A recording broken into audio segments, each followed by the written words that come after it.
Internet of Things. Everything you need to know about the IoT right now. Video. Everything you need to know about the Internet of Things. What is the Internet of Things? The Internet of Things, or IoT, refers to billions of physical devices around the world that are now connected to the Internet, collecting and sharing data. Thanks to cheap processors and wireless networks, it's possible to turn anything, from a pill to an aeroplane, into part of the IoT. This adds a level of digital intelligence to devices that would be otherwise dumb, enabling them to communicate without a human being involved, and merging the digital and physical worlds. What is an example of an Internet of Things device? Special report. Harnessing IoT in the Enterprise. You can download all of the articles in this series in one PDF. It's free to registered ZDNet and Tech Republic members. Read more. Pretty much any physical object can be transformed into an IoT device if it can be connected to the Internet and controlled that way. A light bulb that can be switched on using a smartphone app is an IoT device, as is a motion sensor or a smart thermostat in your office or a connected streetlight. A IoT device could be as fluffy as a child's toy or as serious as a driverless truck, or as complicated as a jet engine that's now filled with thousands of sensors collecting and transmitting data. At an even bigger scale, smart cities projects are filling entire regions with sensors to help us understand and control the environment. The term IoT is mainly used for devices that would usually be generally expected to have an internet connection, that can communicate with the network independently of human action. For this reason, a PC isn't generally considered an IoT device and neither is a smartphone, even though the latter is crammed with sensors. A smartwatch or a fitness band might be counted as an IoT device, however. What is the history of the Internet of Things? The idea of adding sensor and intelligence to basic objects was discussed throughout the 1980s and 1990s, and there are arguably some much earlier ancestors, but apart from some early projects, including an internet-connected vending machine, progress was slow simply because the technology wasn't in place. Processors that were cheap and power-frugal enough to be all but disposable were required before it became cost-effective to connect up billions of devices. The adoption of RFID chips, low-power chips that can communicate wirelessly, solved some of this issue, along with the increasing availability of broadband internet and cellular and wireless networking. The adoption of IPv6, which, among other things, should provide enough IP addresses for every device the world, or indeed this galaxy, is ever likely to need, was also a necessary step for the IoT to scale. Kevin Ashton coined the phrase Internet of Things in 1999, although it took at least another decade for the technology to catch up with the vision. The IoT integrates the interconnectedness of human culture, our things, with the interconnectedness of our digital information system, the Internet. That's the IoT, Ashton told ZDNet. Adding RFID tags to expensive pieces of equipment to help track their location was one of the first IoT applications. But since then, the cost of adding sensors and an internet connection has continued to fall, and experts predict that basic functionality could one day cost as little as 10 cents, making it possible to connect nearly everything to the Internet. The IoT was initially most interesting to business and manufacturing, where its application is sometimes known as machine-to-machine, M2M, but the emphasis is now on filling our homes and offices with smart devices, transforming it into something that's relevant to almost everyone.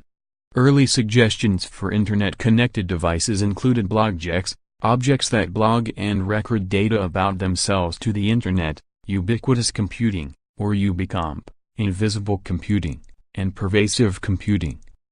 However, it was Internet of Things and IoT that stuck. How big is the Internet of Things? Big and getting bigger. There are already more connected things than people in the world. Analyst Gartner calculates that around 8.4 billion IoT devices were in use in 2017, up 31% from 2016, and this will likely reach 20.4 billion by 2020.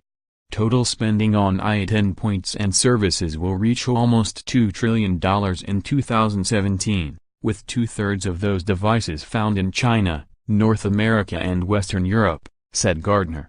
Out of that 8.4 billion devices, More than half will be consumer products like smart TVs and smart speakers. The most used enterprise IoT devices will be smart electric meters and commercial security cameras, according to Gartner. Another analyst, IDC, puts worldwide spending on IoT at $772.5 billion in 2018, up nearly 15% on the $674 billion that will be spent in 2017. IDC predicts that total spending will hit $1 trillion in 2020 and $1.1 trillion in 2021. According to IDC, hardware will be the largest technology category in 2018 with $239 billion going on modules and sensors, with some spending on infrastructure and security. Services will be the second largest technology category, followed by software and connectivity. What are the benefits of the Internet of Things for business? Occasionally known as the Industrial Internet of Things, IoT, the benefits of the IoT for business depend on the particular implementation, but the key is that enterprises should have access to more data about their own products and their own internal systems, and a greater ability to make changes as a result. See also, how SMBs can maximize the benefits of IoT initiatives. Manufacturers are adding sensors to the components of their products so that they can transmit back data about how they are performing. This can help companies spot when a component is likely to fail and to swap it out before it causes damage. Companies can also use the data generated by these sensors to make their systems and their supply chains more efficient, because they will have much more accurate data about what's really going on. With the introduction of comprehensive, real-time data collection and analysis, production systems can become dramatically more responsive, say consultants McKinsey.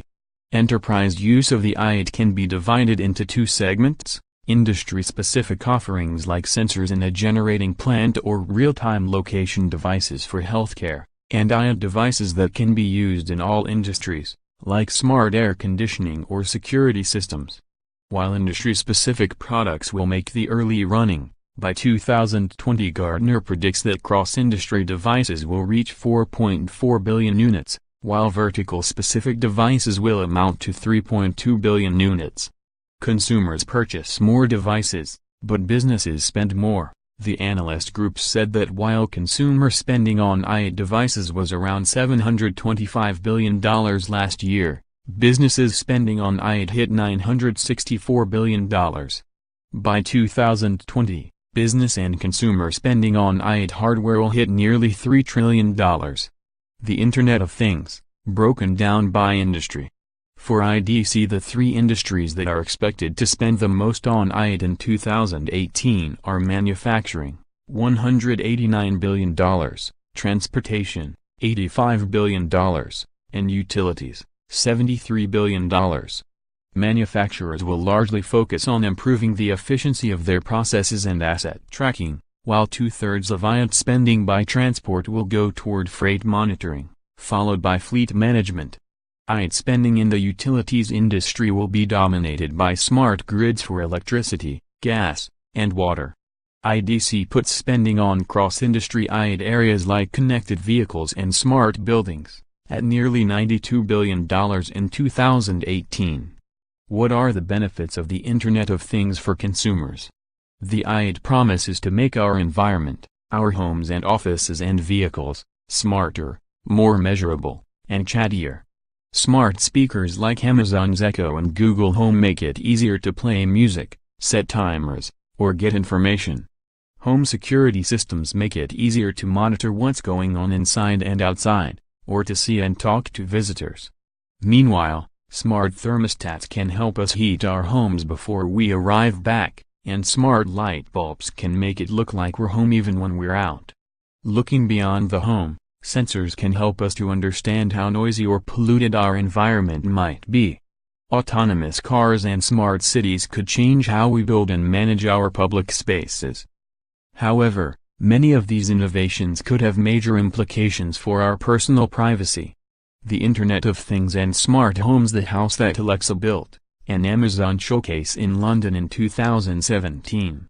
For consumers, the smart home is probably where they are likely to come into contact with Internet-enabled things, And it's one area where the big tech companies, in particular Amazon, Google, and Apple, are competing hard. The most obvious of these are smart speakers like Amazon's Echo. But there are also smart plugs, light bulbs, cameras, thermostats, and the much-mocked smart fridge. But as well as showing off your enthusiasm for shiny new gadgets, there's a more serious side to smart home applications. They may be able to help keep older people independent and in their own homes longer by making it easier for family and carers to communicate with them and monitor how they are getting on. A better understanding of how our homes operate, and the ability to tweak those settings, could help save energy, by cutting heating costs, for example. What about Internet of Things security? Security is one of the biggest issues with the IoT. These sensors are collecting in many cases extremely sensitive data, what you say and do in your own home, for example. Keeping that secure is vital to consumer trust, but so far the IoT security track record has been extremely poor. Too many IoT devices give little thought to basics of security, like encrypting data in transit and at rest. Flaws in software, even old and well-used code, is discovered on a regular basis, but many IoT devices lack the capability to be patched, which means they are permanently at risk. Hackers are now actively targeting IoT devices such as routers and webcams because their inherent lack of security makes them easy to compromise and roll up into giant botnets. Flaws have left smart home devices like refrigerators, ovens and dishwashers open to hackers. Researchers found